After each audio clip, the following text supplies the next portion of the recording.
Hi kids, George Washington here. I'm still hunkering down waiting for this virus to end.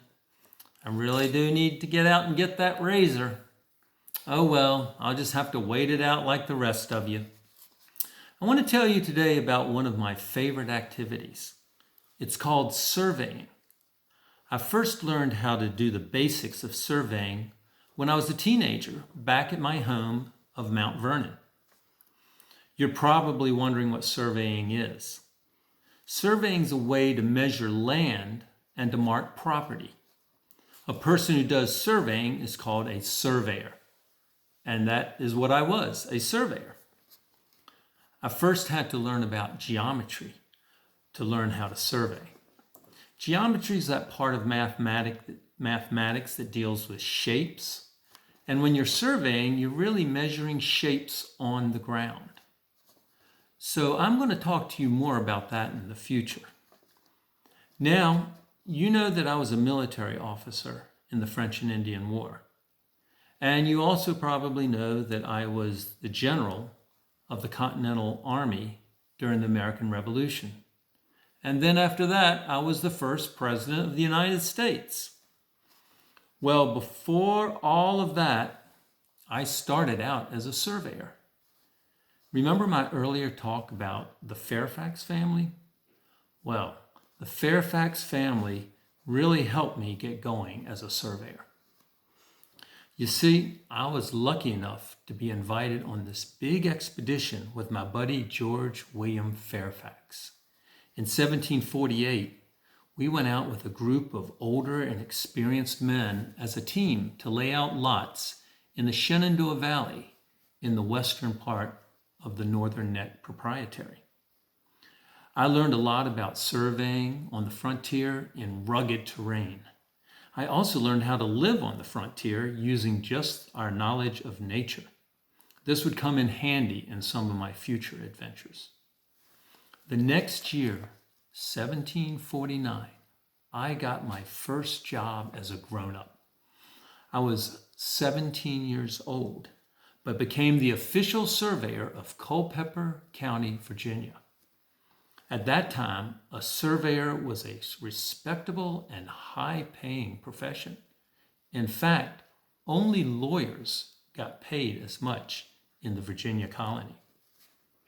Culpeper County was much bigger than it is today. In fact, much of my surveying was in the western parts of what is today Frederick County, Virginia, where Winchester is, and Hampshire County, West Virginia, where Slanesville is today.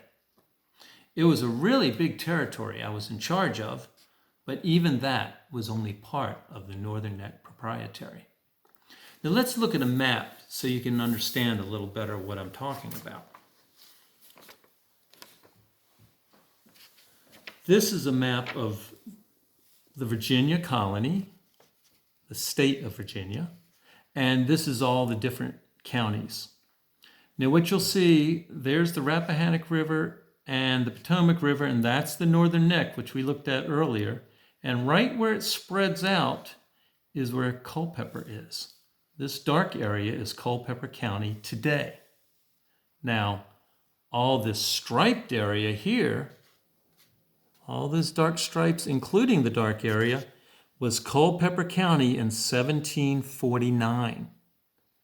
And this big chunk of land up here is Hampshire County, West Virginia.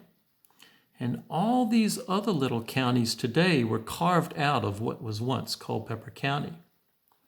And see this county up here with this straight line? That is Frederick County today, where the city of Winchester is.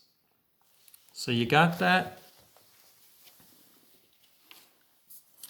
So in 1752, I actually left professional surveying.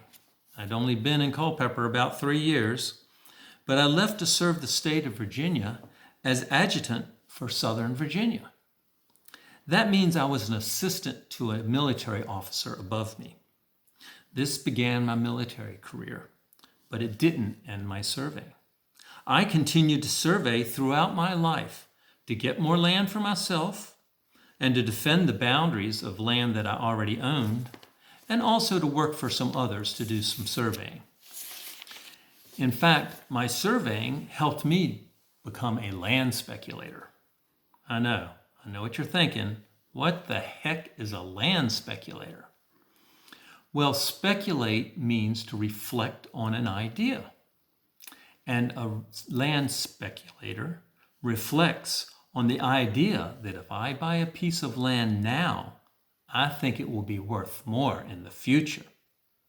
So for example, if I buy a piece of land today for $1,000, I'm hoping or speculating that I can sell it for $10,000 in 5 years. Well, of course, there's no guarantee of that happening, that somebody will actually pay me that much money, so it can be a risky way to use your money.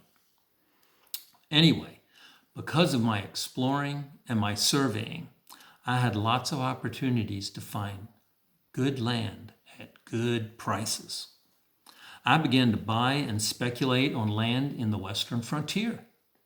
At one point, I owned over 70,000 acres between the Potomac and Ohio rivers.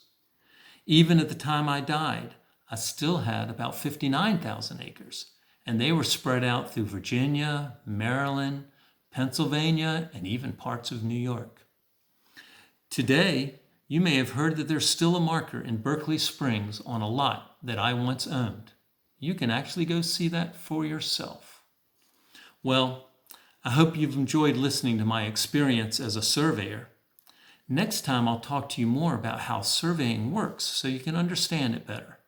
See you then.